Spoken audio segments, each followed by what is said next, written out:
చర్మం త్వరగా ముడతలు పడకుండా ఉండడానికి ఉపయోగపడే ఆయుర్వేద ఔషధాలు ఎలా తయారు చేసుకోవాలో తెలుసుకుందాం.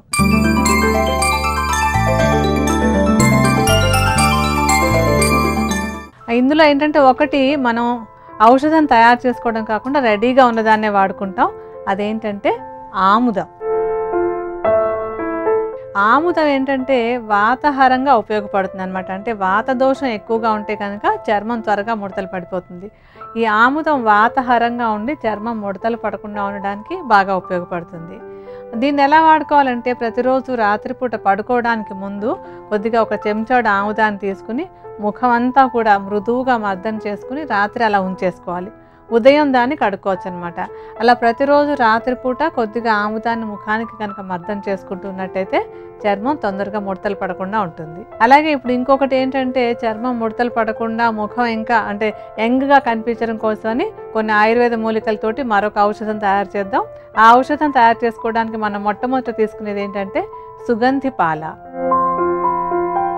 సుగంధి పాల చర్మానికి ఒక మంచి టానిక్ లాగా ఉపయోగపడుతుంది. అంటే చర్మంలో ఎటువంటి దోషాలు చేరకుండా ఉండేలాగా, చర్మం కాంతివంతంగా ఉండేలాగా బాగా ఉపయోగపడుతుంది. అలాగే చర్మానికి ఉండవలసినటువంటి టోన్ కూడా బాగుండడానికి సుగంధి పాల బాగా సహాయపడుతుంది.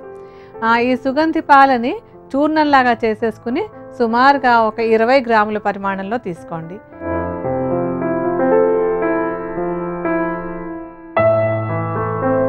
సుగంధి పాల తర్వాత తీసుకోబోయేది ఏంటంటే లోధ్ర. లోధ్ర కూడా చర్మం ఆరోగ్యంగా చక్కగా కాంతివంతంగా ఉండేలాగా దానికి మంచి ఒక యంగ్ లుక్ ఉండడానికి లోధ్ర బాగా ఉపయోగపడుతుంది. అంటే మనం ప్రాచీన కావ్యాలు అవి చూసినప్పుడు ఏంటంటే అప్పటి కావ్య నాయికలు వాళ్ళంతా కూడా ఇప్పుడు మనం చెప్పుకున్నటువంటి సుగంధి పాల, ఈ లోధ్ర ఇలాంటి వాటిని వాళ్ళు చర్మ సౌందర్యానికి వాడుకున్నట్టుగా కూడా మనకు కనిపిస్తూ ఉంటుంది. అంటే ఈ రోజుల్లో కూడా మనం అదే మంచి ఫలితాలను పొందడానికి ఈ లోధ్రని, తర్వాత ఇందాక మనం చెప్పుకున్నటువంటి మూలికల్ని, ఇంకా చెప్పుకోబోయే మూలికల్ని మనం వాడుకుంటూ ఉన్నాం. ఆ లోధ్రను కూడా సుమారుగా 20 గ్రాముల పరిమాణంలో చూర్ణం రూపంలో తీసుకుని ఇందాక మనం తీసుకున్నటువంటి సుగంధి పాల చూర్ణంతో కలుపుకోండి.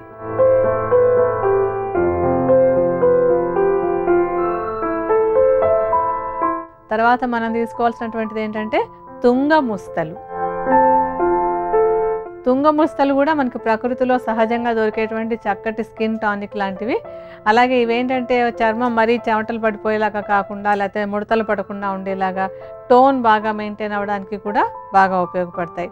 మంచి సుగంధం కూడా ఉంటుందన్నమాట ఈ తుంగముస్తలకి. ఆ తుంగముస్తలను కూడా చూర్ణంలాగా చేసేసుకోవాలి. ఇందాకటి 2 చూర్ణాలాగానే ఇది కూడా 20 గ్రాముల పరిమాణంలోనే తీసుకోవాలి.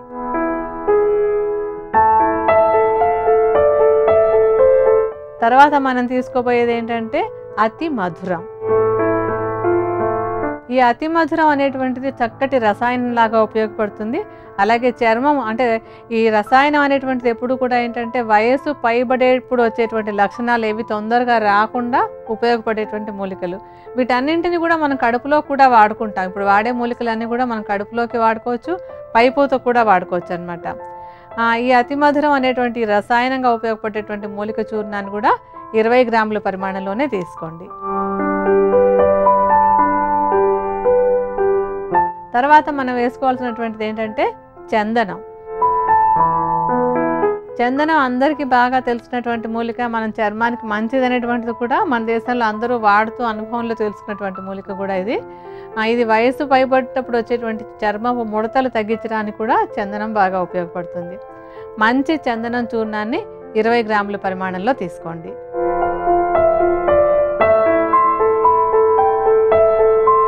ఇప్పుడు మనం తీసుకున్నటువంటి ఈ చూర్ణాలన్నింటినీ బాగా కలిపేసుకుందాం.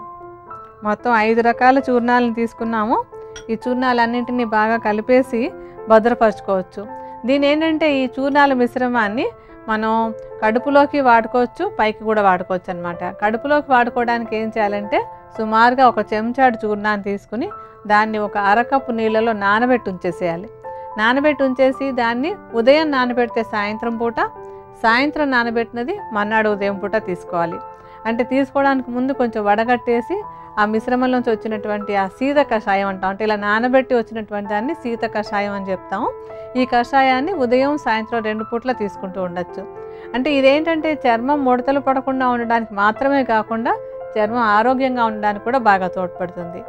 అలాగే దీన్ని ఏంటంటే ఒక ఫేస్ ప్యాక్ లాగా కూడా వాడుకుంటూ ఉండాలి. ఫేస్ ప్యాక్ లాగా వాడుకోవడానికి ముఖానికి కావాల్సినంత అంటే తగినంత పరిమాణంలో ఈ చూర్ణాన్ని తీసుకుని విడిగా పెట్టుకోండి. ఇప్పుడు ఈ చూర్ణంలో ఏం చేయాలంటే గులాబీ రేకులని ముద్దగా నూరినటువంటి దాన్ని కలుపుకోవాలి. కొద్దిగా తగినంత, అంటే ఇవన్నీ వీటికి కొలతలక్కర్లేదు, సరిపోయినంత పరిమాణంలో గులాబీ రేకుల్ని తీసుకోవాలి. ఈ గులాబీ రేకులు ఏంటంటే మనకి ఎక్కువగా వీలైనంత వరకు ఎర్ర గులాబీ రేకులు దొరికినట్టయితే కనుక మంచిది. ఇతర గులాబీలు వాడినప్పటికీ కూడా ఎర్ర గులాబీలే మనకి ఔషధ గుణాలను ఎక్కువగా కలిగి ఉంటాయి. ఈ గులాబీ రేకుల్ని కొంచెం ముద్దలాగా నూరేసి ఆ ముద్దని కొంచెం పిండేస్తే కొన్ని డ్రాప్స్ ఆఫ్ రసంలాగా వస్తుంది మనకంటే గులాబీ రేకుల రసంలాగా తీసుకుని దాన్ని ఈ చూర్ణాల్లో కలుపుకోవాలి. గులాబీ రేకుల్ని కొంచెం నూరేసి ముద్దలాగా చేసేసుకుని దాన్ని మనం ఇప్పుడు ఒక బట్టతోటి వడగట్టి ఆ రేకుల రసాన్ని తీసుకోవాలి.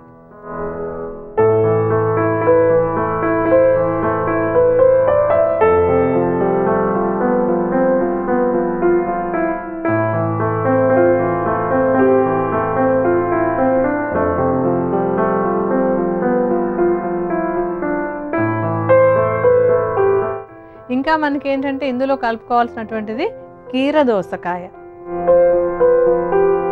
కీరదోసకాయని చాలామంది ముఖానికి ఒక ప్యాక్ లాగా రెగ్యులర్గా అంటే ఇంట్లో చేసుకునేటువంటి చిట్కాగా వాడుతూ ఉంటారు కదా.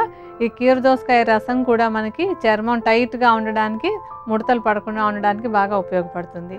కీరదోసకాయ ముక్కని కొంచెం ముక్కల్లాగా చేసి దంచేసి దానిలోంచి రసం తీసుకుని ఆ రసాన్ని కూడా మనం తగినంత పరిమాణంలో ఈ చూర్ణంతో కలుపుకోవాలి. ఈ కీరదోసకాయ రసాన్ని తీసుకుందాం. ఇప్పుడు మనం ఇందులోకి తగినంత పరిమాణంలో కలుపుకుందాం దీన్ని.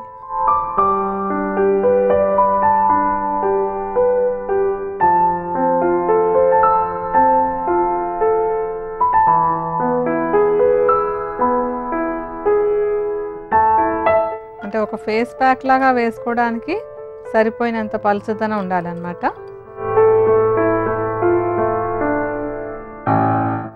ఇలాగ కలిపేసుకున్నటువంటి ఈ మిశ్రమాన్ని ముఖం అంతా కూడా ఒక లేపనంలాగా వేసేసుకుని కనీసం ఒక 15 నిమిషాల పాటు అలా ఉంచుకుని తర్వాత కడిగేసుకుంటూ ఉండాలి.